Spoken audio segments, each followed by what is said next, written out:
మన యాదాద్రి నరసన్న గుడికి శితం వస్తున్నారబ్బా. పండుగలు పబ్బాలు ఆయతనం పూట జాతర సాగుతుంది. పట్నానికి మస్తు దగ్గర, ఎప్పుడంటే అప్పుడు పోయి రావచ్చు. అటు ఊర్లకెళ్ళి మొక్కులున్నోళ్ళు సుతా లైన్లు కడుతున్నారు. మంచిగా నరసన్న దర్శనం చేసుకొని కొత్త గుడి చూసి 4 సెల్ఫీలు ఫోటోలు దిగి ఫేస్బుక్ లో పెడితే లైకులు. పెద్ద భక్తులు సుతా బగ్గనే వస్తున్నారు.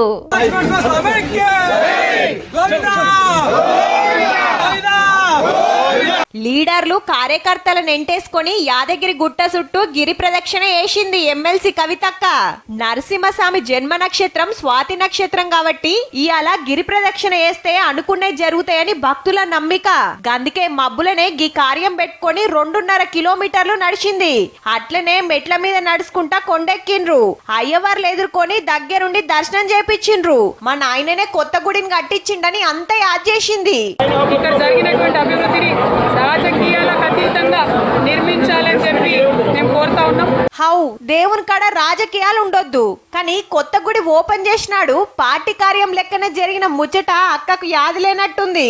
ఈలే కాకుండా గిరి ప్రదక్షిణకు భక్తులు బగ్గనే వచ్చిండ్రు.